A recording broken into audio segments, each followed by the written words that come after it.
That's great, thank you. Oh, Good afternoon, everybody. I am Sarah. I run Eat Well, which is a food and nutrition consultancy, and I'm going to talk to you today about, in sort of a free-from section, and the area I'm going to talk about is low FODMAPs.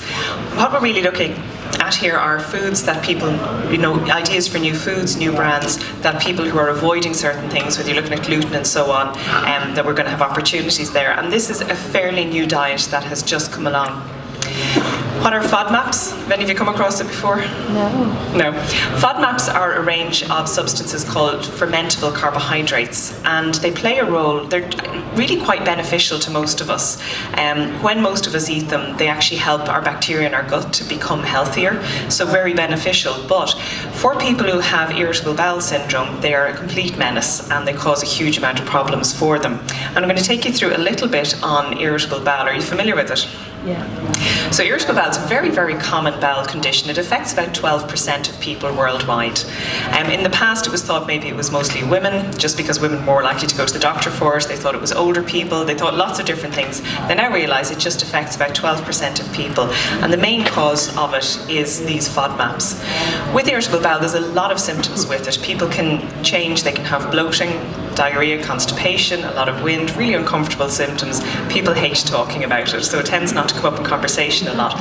But it affects quality of life in a huge number of people with this. It's not life-threatening, so it tends not to get a huge amount of attention. But I'd have clients who can be very sick constantly with it. We'd have people who might be going to the loo 10 to 15 times a day, people who've had to give up work for that reason. If you can imagine having a tummy bug, I'm sure you've all had one at some stage. Imagine having that tummy bug every single day and just constantly all the time and no relief from it.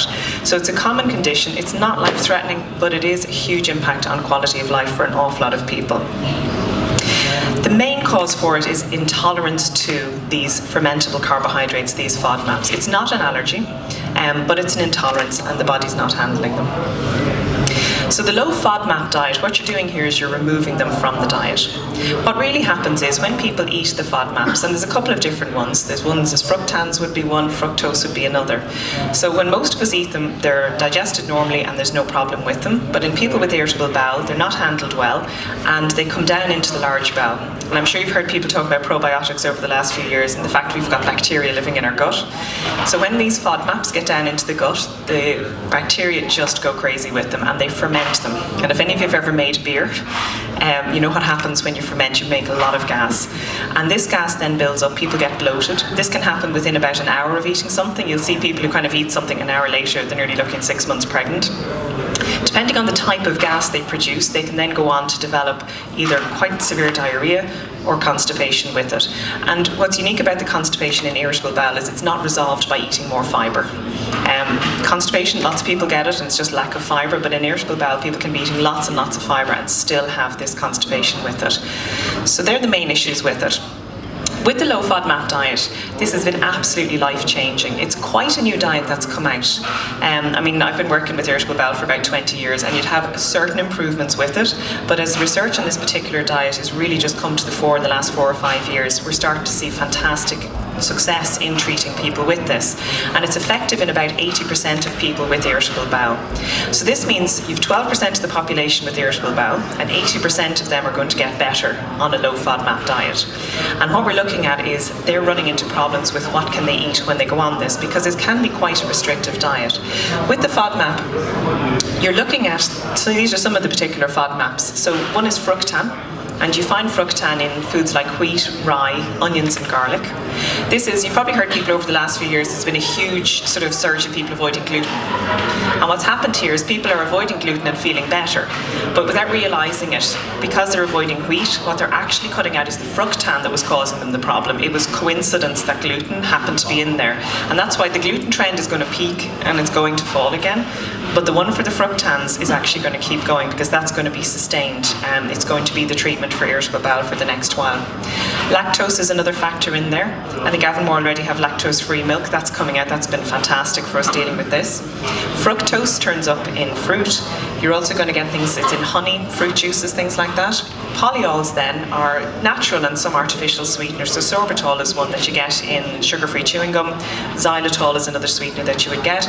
And then GOS, which is galacto-oligosaccharides, and they're found in foods like beans and lentils. So when you're treating someone with irritable bowel syndrome, what you would do is take them off all of these FODMAPs for 2 to 4 weeks, and then see do they get better. And if they do improve, then what you do is you start to reintroduce each one by one to see which is the actual trigger for it. For most people it's 1 or 2 triggers. Some unfortunate people it's the whole lot, but that's quite unusual. So most people can usually bring quite a few of the foods back into their diet. One of the commonest ones certainly is wheat. The fructans are an aspect on that, so a lot of people have issues with bread. Now the dose is important here as well. Some people can take a very small amount of wheat and no problem, but if they eat a lot, it becomes an issue. And that's very true with lactose as well. Very small amounts of lactose are generally well tolerated, but if they take a lot, then it becomes an issue with it. So what do the people with irritable bowel, what are they actually looking for? So if we're thinking about products from sort of a food service point of view, what are we trying to provide? Bread is the big one. Gluten-free bread, because the gluten is taken out, it tends to be very crumbly, it's difficult to use. But for people who are with irritable bowel, it's not gluten they're avoiding, but they do need something that doesn't have the fructans in it. So it's looking for other ways of producing. I mean, if someone came up with a really good bread, people with low FODMAP could eat, they'd be very, very happy with that. Sauces, like ready meal sauces, anything like that that don't have onions or garlic in them, that are using other flavourings. Again, more convenience foods, low FODMAP breakfast cereals, cereal bars, really absolutely anything that would normally be wheat dominated, so pasta, those kind of foods would be things to look at. The one thing I would say to you about FODMAPs and irritable bowel is it's not going anywhere. This isn't going to be a trend that people are going to be looking at for a few years and then going away from. There is no cure for irritable bowel. In the same way there's no cure for celiac disease, you just have to avoid gluten. With irritable bowel, as it stands, there is no cure for irritable bowel. So the treatment for it is the low FODMAP diet, and as I said, that's going to benefit 80% of people with it. So it's here to stay. It's definitely something that food manufacturers need to start thinking about, because there is a market there for it. And I tell you, anybody with irritable bowel will be very grateful if anybody comes up with new products that are going to suit their diet. So thank you very much.